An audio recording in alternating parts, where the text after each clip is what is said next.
রাত পোহালেই আমার জায়ের সাথে আমার স্বামীর বিয়ে। আমাদের ডিভোর্স হয়নি।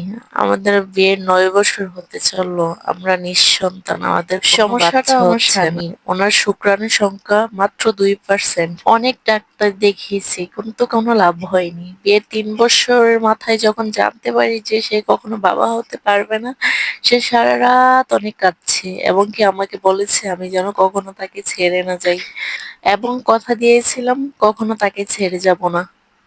তারপর আমাদের দিন ভালোই যাচ্ছিল। আমার শাশুড়ি আমাকে অনেক আদর করত। কিন্তু একদিন আমার বাসায় হঠাৎ ব্রেন স্ট্রোক করে মারা যায়। তারা আলাদা বাড়ি করে সেই বাড়িতেই থাকতো। আমার বাসুর মৃত্যুকালে তার 12 বছরের একটা ছেলে এবং 5 বছরের 2টা মেয়ে রেখে যায়। আমার যা ছিল ভীষণ সুন্দরী এবং অনেক অমায়িক ভালো মানুষ ছিলেন। সে যে 3 বাচ্চার মা সেটা দেখে বোঝাই যাচ্ছিল না যে সে 3 বাচ্চার মা। তাদের 18 বছরের সংসার ছিল। আমার বাসুর মারা যাওয়ার পর তাদের 2 মেয়ে আমার কাছেই থাকতো। আমার বাসুর মারা যাওয়ার পর তারা বেশিরভাগ সময় আমাদের বাড়িতেই থাকতো। আমার শাশুড়ি আগে আমাদের সাথে থাকতো, বাসুর মারা যাওয়ার পরও তাদের বাড়িতে থাকতো। তারপর আমার যাও আমাদের বাড়িতে চলে আসছে, একবার এখানেই থাকতো। আমার হাসব্যান্ড তাদের বাচ্চাকে অনেক আদর করতো, অনেক ভালোবাসতো। তারপরে সেই বাচ্চারা বাবার জন্য অনেক কান্নাকাটি করে। সেই বাচ্চারাও এসে আমার হাসব্যান্ডের সাথে থাকা শুরু করলো। তারপর শুরু হয় আমাদের মধ্যে আস্তে আস্তে দূরত্ব। আমার জায়ের ছেলেমেয়েরা আগে আমার স্বামীকে ছোট বাবা বলে ডাকতো, এখন শুধু বাবা বলেই ডাকে। আমার বাসুরের মোটামুটি টাকা পয়সা ছিল, আর্থিক অবস্থাও অনেক ভালো ছিল। তারপরও আমি আমার হাসব্যান্ড তাদেরকে অনেক দেখাশোনা করতাম। বাসুর মারা যাওয়ার পর বাচ্চাগুলো আমার স্বামীকে ছাড়া কিছুই বুঝতো না।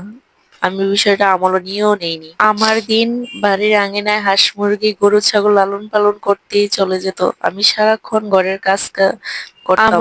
আমার বাসুর মারা যাওয়ার পর তাদের মেয়েরা এসে আমার খাটেই থাকতো। আমার খাট এত বড় ছিল না যে তারা আমার সাথে থাকবে। তারপরে শুরু হয় আমার স্বামীর সাথে আস্তে আস্তে আমার দূরত্ব। আমার বাসুর মারা যাওয়ার 1-1.5 বছর পর খেয়াল করলাম আমার শাশুড়িও আমাকে আগের মতো দেখতে পারে না, আমাকে আগের মতো ভালোবাসে না। সবকিছুতেই শুধু বড় ভাবিকে প্রাধান্য দেয়। আমার স্বামীও আমাকে গুরুত্ব দিত না, আমাকে সময় দিত না। সবকিছুতেই শুধু বড় ভাবিকে প্রাধান্য দিত। আমার বড় যা হচ্ছে আমার শাশুড়ির বোনের মেয়ে। তার বোনের মেয়েকে আনছে তার বড় ছেলের জন্য। আর আমার স্বামী আমাকে পছন্দ করে পারিবারিকভাবে বিয়ে করে এনেছে। এইজন্য অবশ্য আমার শাশুড়ি আমাকে প্রথম প্রথম পছন্দ করতো না।